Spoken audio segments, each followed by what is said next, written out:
French President Emmanuel Macron has said he has convinced Donald Trump to keep troops in Syria as he defended the use of air strikes in the wake of an apparent chemical attack in Syria. The US, France and Britain launched more than 100 missiles targeting a number of what they said were 3 facilities linked to the chemical weapons program, with Mr. Macron saying that during the discussions President Trump was persuaded to drop the idea that Washington would be pulling out of Syria soon.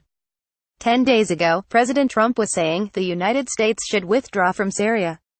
"We convinced him it was necessary to stay," Mr. Macron said in an interview broadcast by BFM TV, RMC Radio and Mediapart Online News. "We convinced him it was necessary to stay for the long term," he added. Mr. Trump had tweeted a number of messages laying out the fact he would strike back against the government of Syrian President Bashar al-Assad, with Washington and Paris saying they proved that Assad was behind the attack on the town of Douma on the 7th of April, with chlorine one of the chemicals used. Mr. Macron said limiting the strikes to 3 specific targets was not necessarily Mr. Trump's initial plan, but that they were legitimate and needed. "We also persuaded him that we needed to limit the strikes to chemical weapons sites, after things got a little carried away over tweets," he said. "We had reached a point where these strikes were necessary to give back the international community some credibility," he added.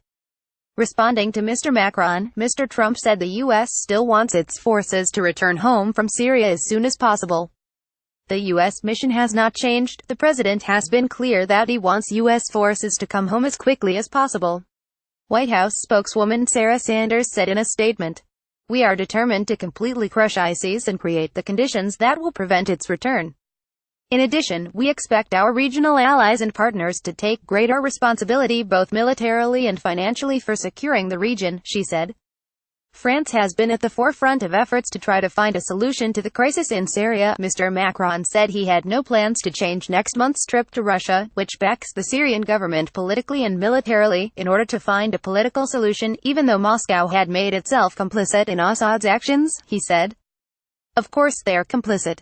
They have not used chlorine themselves, but they have methodically built the international community's inability to act through diplomatic channels to stop the use of chemical weapons," Mr. Macron said. Syria airstrikes, how events unfolded. Mr. Macron's intervention comes as the US, UK and France push a draft resolution ahead of a meeting of the UN Security Council on Monday, which includes a proposal for an independent investigation into alleged chemical weapons attacks that identifies those responsible. Both the Syrian government and its ally Russia have denied involvement in the chemical attack. On Saturday, the UN Security Council rejected a separate resolution tabled by Russia calling for condemnation of aggression by the US and its allies. Only 3 countries, Russia, China and Bolivia, voted in favor of the resolution at the end of an emergency meeting. 8 countries voted against and 3 abstained. In terms of the wider Syrian civil war, French Foreign Minister Jean-Yves Le Drian warned of a humanitarian disaster in the rebel-controlled Syrian city of Idlib. There are fears that it may be the next target for the Syrian army to retake, with tens of thousands of government opposition fighters and civilians having fled to the northern Idlib region from parts of the country which the army has recaptured over the last couple of years. Those in control of Idlib include both jihadi factions and nationalist rebels. The dominant force there is Hayat Tahrir al-Sham, an Islamist alliance spearheaded by the former al-Qaeda affiliate in Syria. Mr. Le Drian said in an interview with French weekly Le Journal du Dimanche that Idlib now has some 2 million inhabitants, including hundreds of thousands of Syrians evacuated from rebel-held cities taken back by the Syrian regime.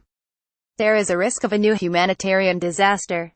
Idlib's fate must be settled by a political process, which includes disarming the militias, Mr. Le Drian said. Reuters contributed to this report. More about Syria. Douma Donald Trump Emmanuel Macron reuse content.